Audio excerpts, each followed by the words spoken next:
रज़ा रूमी साहब, कानून साजियाँ तो कुछ रुकी भी हुई हैं जो इस वक्त हुकूमत में मुस्लिम लीग नून और पीपल्स पार्टी के जिस तरह का आपस में रिलेशनशिप चल रहा है उसमें कानून साजियाँ रुकी हुई हैं और बिलावल भुट्टो आज की गुफ्तगू में चैलेंज भी कर रहे हैं हुकूमत को। तो क्या ये लहजा मुस्तकबिल की किसी नई सियासी सफबंदी का पेश खैमा है या सिर्फ उतनी देर का है जितनी देर तक उनकी कोई बात सुनी नहीं जा रही, यानी कि कुछ लेन देन तक का ही मामला है?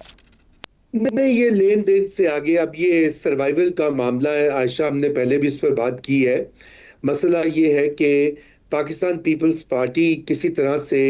जो एनएफसी का फॉर्मूला है, क्योंकि वो आईनी अमेंडमेंट 18वीं तरमीम में लाने का वो बार बार क्रेडिट लेते हैं और ये दुरुस्त बात भी है कि जरदारी साहब का उसमें बहुत बड़ा रोल था, वो उसके ऊपर कोई तब्दीली नहीं चाहती, नंबर एक। और दूसरी बात यह है कि जो नए एडमिनिस्ट्रेटिव यूनिट्स की बात की जा रही है, जिसमें कि कराची और अर्बन सिंध के जो एरियाज हैं उनका एक अलग यूनिट बनने की तजवीज़ है, वो पाकिस्तान पीपल्स पार्टी की सियासत के लिए और उनका जो होल्ड है सिंध में, उनका जो सिक्का चलता है, वो उसके लिए एक बहुत बड़ा खतरा है। और अगर वो ये बात मान लेते हैं तो फिर उनकी सियासत को मेरे ख्याल से तो उनको खैरबादी करना पड़ेगा, क्योंकि सिंधी जो नेशनलिस्ट हैं वो पाकिस्तान पीपल्स पार्टी को ब्लेम करेंगे कि उन्होंने सिंध का सौदा कर दिया वगैरह वगैरह, और वो आगे आ जाएंगे और पीपल्स पार्टी जो है वो एक फोर्स नहीं रहेगी। इसलिए ये इस वक्त एक बहुत बड़ी स्ट्रगल चल रही है। और यही बिलावल साहब की जो बातें हैं, जो उन्होंने कही,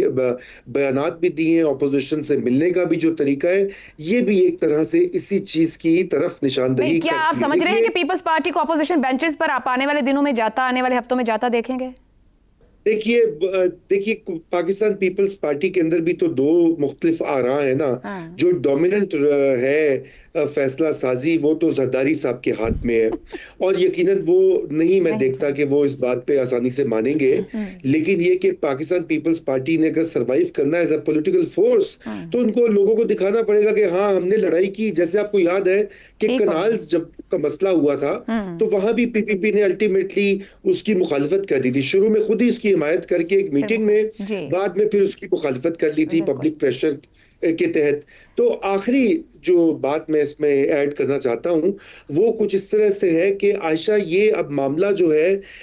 ये एक पाकिस्तान मुस्लिम लीग नून जो है वो तो कॉम्प्रोमाइज कर लेगी, सूबे हो, यूनिट्स हो, एनएफसी हो, पीपल्स पार्टी के साथ प्रॉब्लम है। और पीपल्स पार्टी अगर नहीं होती